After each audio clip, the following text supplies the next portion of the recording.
C besar Del. C besar apa? DP layar.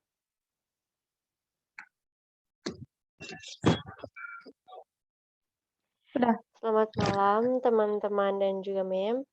Kami dari kelompok 4 akan mempresentasikan asuhan keperawatan pada dewasa dan lanjut usia. Next.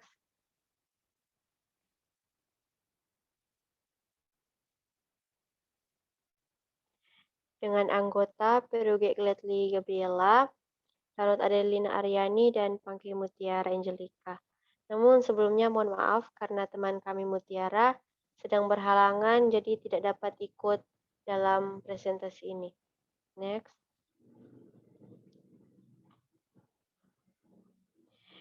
Definisi ada dua, yaitu definisi pada dewasa dan definisi usia lanjut. Pada dewasa, secara bahasa dewasa berasal dari kata adults, yang mana merupakan kata kerja Latin, seperti juga istilah adolescent dan adultskere yang berarti tumbuh menjadi dewasa.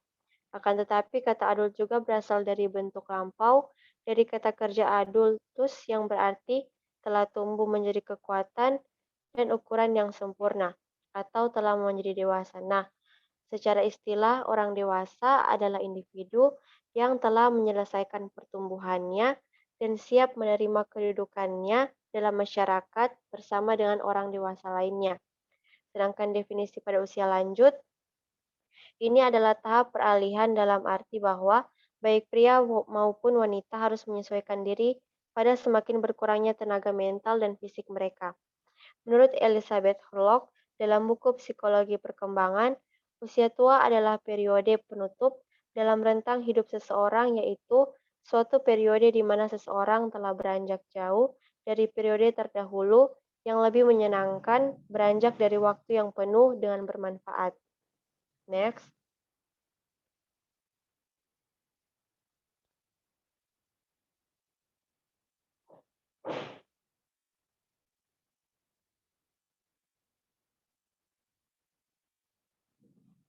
Next, Del.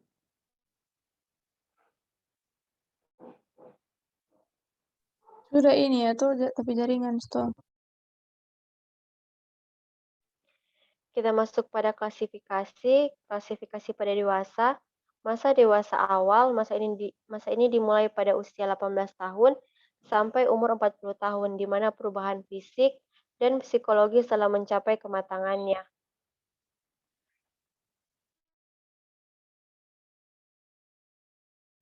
Sudah. Sedangkan pada dewasa media, ini dimulai pada usia 40 tahun hingga usia 60 tahun. Nah, klasifikasi usia lanjut, yang pertama usia pertengahan, kelompok usia 45 sampai 54 tahun. Yang kedua lansia, kelompok usia 55 sampai 65 tahun. Yang ketiga lansia muda, kelompok usia 66 sampai 74 tahun.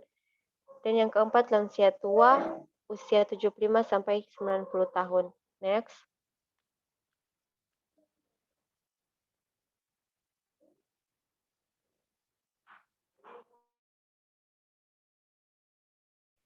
Kita masuk pada karakteristik dewasa. Yang pertama, usia dewasa media merupakan periode yang sangat ditakuti. Nah, diakui bahwa semakin mendekati usia tua, periode usia media semakin lebih terasa menakutkan. Pria dan wanita banyak mempunyai alasan untuk takut memasuki usia media. Di antaranya, banyaknya stereotip yang tidak menyenangkan tentang usia media, yaitu kepercayaan tradisional tentang kerusakan mental dan fisik yang diduga disertai dengan berhentinya reproduksi. Selanjutnya, usia media merupakan masa transisi. Usia ini merupakan masa transisi seperti halnya masa puber, yang merupakan masa transisi dari masa kanak-kanak ke masa remaja, di mana pria dan wanita meninggalkan ciri-ciri jasmani dan perilaku masanya dan memasuki periode dalam kehidupan yang akan diliputi oleh ciri-ciri jasmani dan perilaku baru. Selanjutnya, usia media adalah masa stres. Usia ini merupakan masa stres karena penyesuaian secara radikal terhadap peran dan pola hidup yang berubah, khususnya bila disertai dengan berbagai perubahan fisik, selalu cenderung merusak homeostatis fisik dan psikologis, serta membawa ke masa stres. Suatu masa bila sejumlah penyesuaian yang pokok harus dilakukan di rumah, bisnis, dan aspek sosial kehidupan mereka. Selanjutnya, usia yang berbahaya. Nah, usia yang berbahaya ini berasal dari kalangan pria yang ingin melakukan pelampiasan untuk kekerasan yang berakhir sebelum memasuki masa usia lanjut. Nah, usia muda ini juga dapat menjadi berbahaya dalam beberapa hal. Saat ini merupakan suatu masa di mana seseorang mengalami kesusahan fisik sebagai akibat dari terlalu banyak bekerja, rasa cemas yang berlebihan, ataupun kurangnya memperhatikan kehidupan. Timbulnya penyakit ini datang dengan cepat di kalangan pria dan wanita, sehingga berpuncak pada bunuh diri, khususnya di kalangan pria. Selanjutnya, usia canggung. Usia dewasa muda ini adalah usia canggung, sama seperti pada remaja, bukan anak-anak, bukan juga dewasa.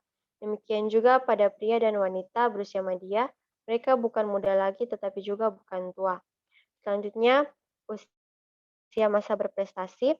Menurut Erikson, usia media merupakan masa kritis di mana baik kecenderungan untuk menghasilkan dan stagnasi atau kecenderungan untuk tetap berhenti akan dominan. Menurut Erikson, pada masa ini orang akan menjadi lebih sukses atau sebaliknya, mereka berhenti tidak mengerjakan sesuatu apapun itu.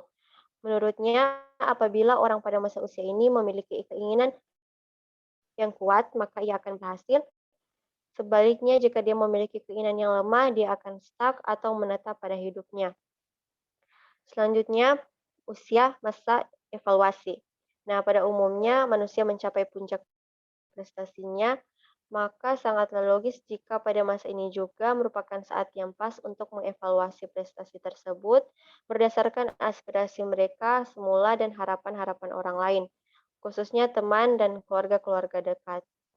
Selanjutnya yang terakhir, evaluasi dengan standar ganda, bahwa pada masa ini dievaluasi dengan standar ganda, satu standar bagi pria dan satu standar bagi wanita.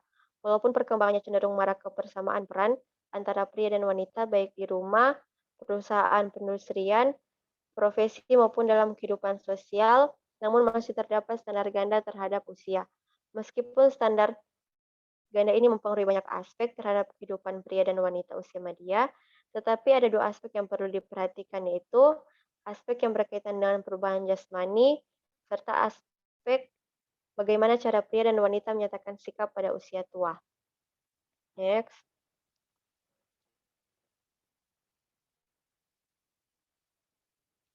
Karakteristik lansia. Yang pertama, adanya periode penurunan atau kemunduran yang disebabkan oleh faktor fisik dan psikologis. Yang kedua, perbedaan individu dalam efek penuaan. Ini ada yang menganggap bahwa periode ini sebagai waktunya untuk bersantai, dan ada pula yang menganggapnya sebagai hukuman. Yang ketiga, ada stereotip-stereotip mengenai usia lanjut. Nah, ini menggambarkan masa tua tidaklah menyenangkan. Yang keempat, sikap sosial terhadap usia lanjut.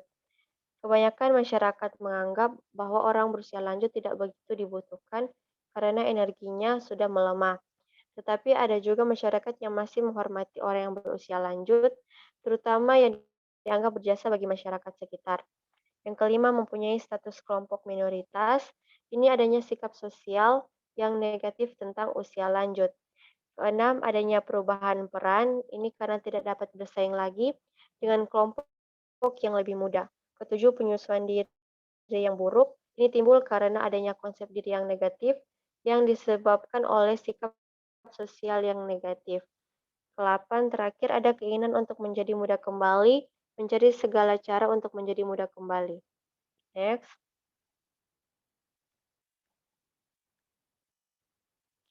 Tugas perkembangan dewasa yang pertama, penyesuaian diri terhadap perubahan fisik. Kedua, penyesuaian diri terhadap perubahan mental. Ketiga, penyesuaian diri terhadap perubahan minat. Keempat, penyesuaian diri terhadap perubahan kehidupan sosial. Kelima, penyesuaian diri terhadap perubahan vokasional atau pekerjaan. Keenam, penyesuaian diri terhadap perubahan pola keluarga. Ketujuh, penyesuaian diri terhadap diri sendiri. Kedelapan, penyesuaian diri terhadap kehilangan pasangan. Kesembilan, penyesuaian diri terhadap menyongsong masa pensiun. Dan yang terakhir, ke-10, penyesuaian diri terhadap menyongsong masa tua. Next.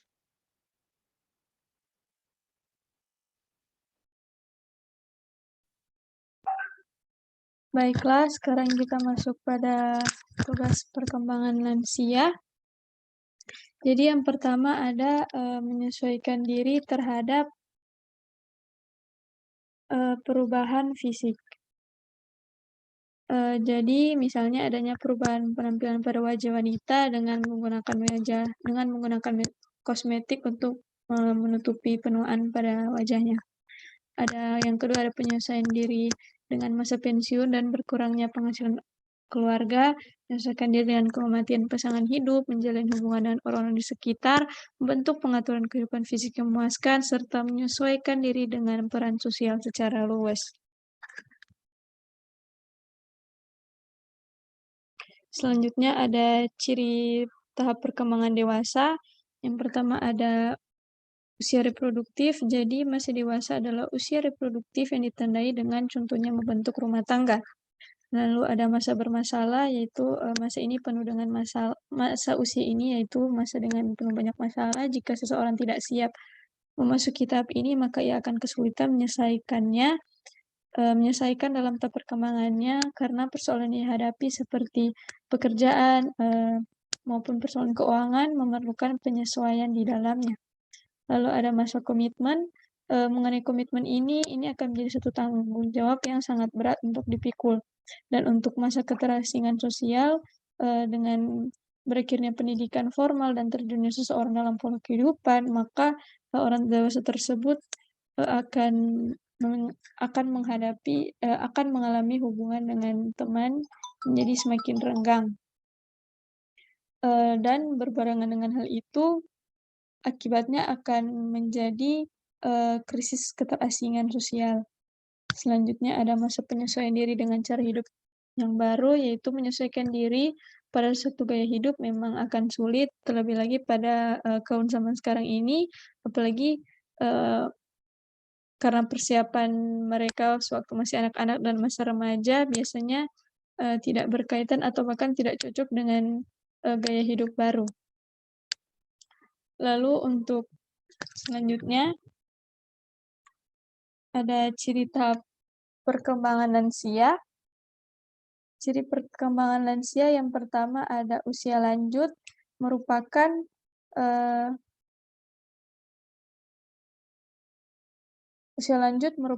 periode kemunduran. Jadi periode pemunduran itu sebagian dari faktor fisik yang merupakan suatu perubahan pada sel-sel tubuh bukan karena penyakit, tetapi karena proses penuaan itu sendiri. Lalu yang kedua ada sikap sosial terhadap usia lanjut. Jadi arti penting tentang sikap sosial terhadap usia lanjut yang tidak menyenangkan mempengaruhi cara mereka memperlakukan orang lansia sebagai ganti penghormatan dan penghargaan terhadap orang usia lanjut sebagai ciri-ciri banyak kebudayaan. Lalu yang ketiga ada menua membutuhkan perubahan peran. Jadi sama seperti orang dewasa yang harus belajar memainkan peran yang baru, orang lansia juga diharapkan mengurangi peran aktifnya dalam hubungan sosial atau masyarakat. Lalu yang keempat ada penyesuaian yang buruk merupakan ciri-ciri usia lanjut, sikap sosial yang tidak menyenangkan bagi mereka yang nampak dalam cara orang lain memperlakukan mereka, maka tidak heran lagi jika banyak orang usia lanjut yang mengembangkan konsep diri yang tidak menyenangkan. Lalu yang kelima, keinginan menjadi muda kembali sangat kuat pada usia lanjut. Jadi kelompok minoritas yang dikenakan pada orang usia lanjut secara alami telah membangkitkan keinginan untuk tetap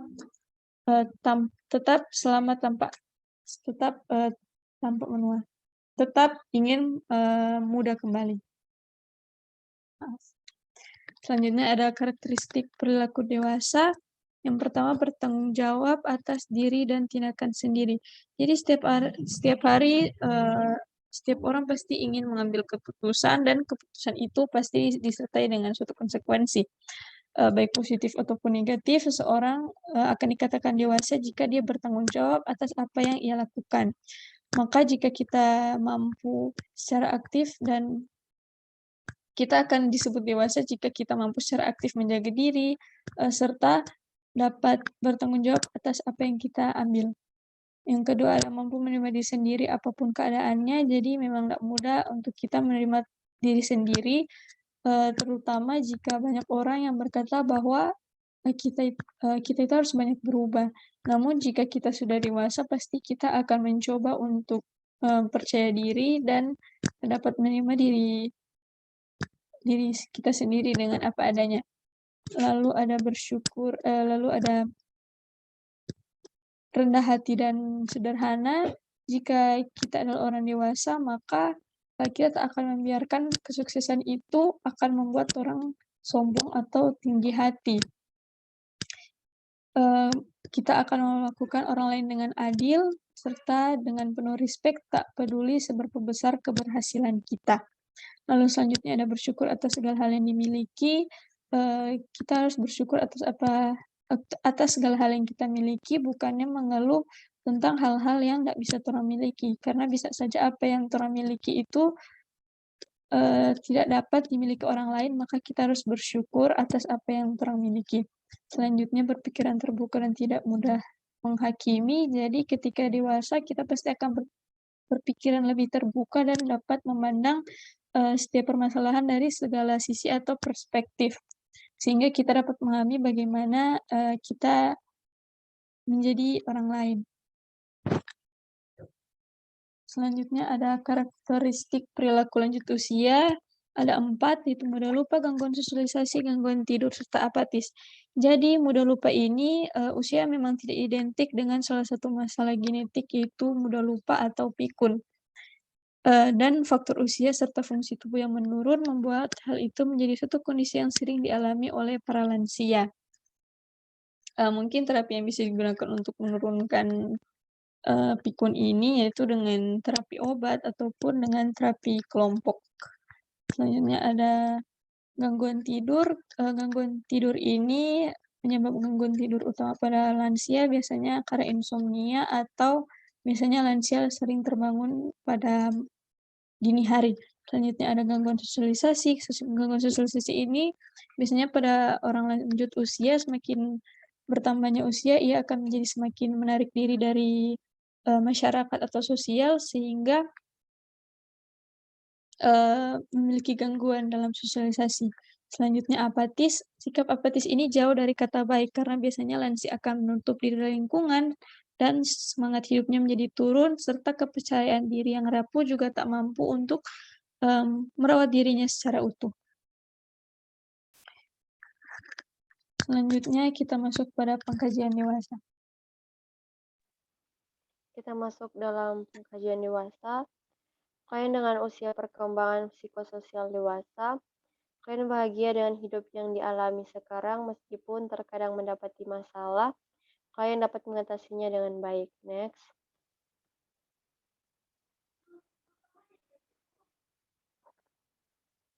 Kita masuk dalam diagnosa keperawatan dewasa, yaitu kesiapan peningkatan perkembangan dewasa.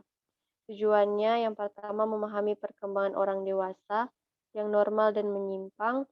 Yang kedua, memahami tindakan untuk mencapai perkembangan psikososial dewasa yang normal. Intervensi menjelaskan perkembangan usia dewasa yang normal dan perkembangan yang menyimpang.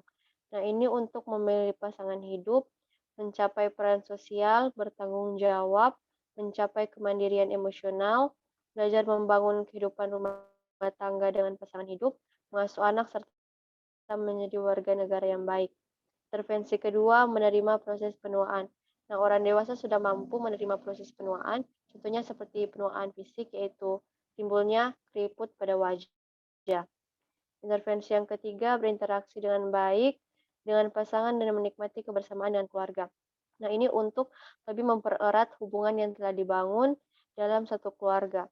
Intervensi keempat, memperluas dan memperbaharui minat atau kesenangan. Nah, orang dewasa biasanya cenderung bosan akan satu hal. Untuk itu, dia mulai mencari hobi baru agar dapat menambah wawasan yang lebih luas. Intervensi kelima, memanfaatkan kemandirian dan kemampuan atau potensi diri secara positif. Ini untuk mengembangkan potensi diri atau mengembangkan kemampuan dalam diri. Next.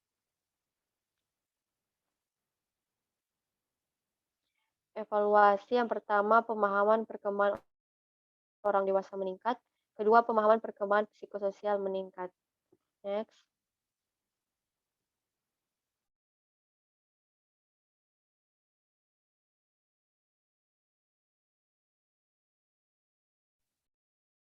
Baiklah, kita masuk pada pengkajian lansia. Pengkajian lansia ini terbagi atas 3 data demografi, riwayat kesehatan dahulu dan sekarang, serta pemeriksaan fisik. Untuk yang pertama ada jenis kelamin yang terbagi atas tingkat pendidikan pada lansia, anggota keluarga, serta pekerjaan terdahulu dan penghasilan. Yang kedua, riwayat kesehatan dahulu dan sekarang, yaitu perlu dikaji terkait yang pernah diderita. Yang ketiga, pemeriksaan fisik, yaitu ada pemeriksaan fisik secara komprehensif.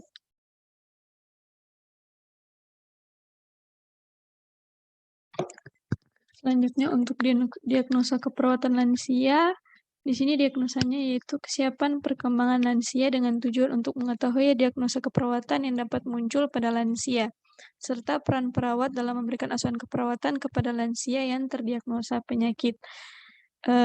Intervensinya yaitu dengan memberikan pelayanan konseling kepada pasien.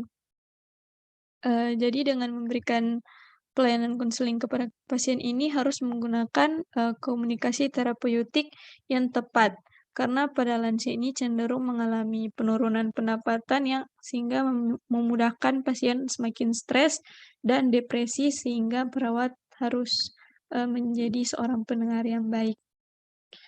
Selanjutnya ada mengadakan pelatihan atau terapi okupasi. Jadi perawat di era globalisasi ini dituntut untuk dapat terampil serta kreatif dalam berbagai bidang, karena keterampilan dan tingkat kreativitas seseorang dapat menjadi role model dan ditularkan kepada kliennya. Yang ketiga ada advokasi asuransi kesehatan pemerintah. Jadi bagi lansia yang tidak memiliki asuransi kesehatan, sedangkan klien dalam kondisi yang miskin, maka perawat wajib untuk mengadvokasi dari mulai memberikan penyuluhan hingga membantu pendaftaran asuransi kesehatan agar jika lansia sakit maka tidak terlalu dibebani secara finansial. Selanjutnya untuk evaluasi, maka klien dapat memberikan keterangan yang dibutuhkan perawat dengan benar dan jelas, dan adanya penurunan stres kepada klien. Ya, baiklah, presentasi kami sudah selesai. Jika ada pertanyaan, dipersilakan untuk diberikan. Berikut juga ada sumber yang kami dapat. Sekian dari presentasi kami. Apabila ada salah kata maupun perbuatan, mohon dimaafkan. Terima kasih.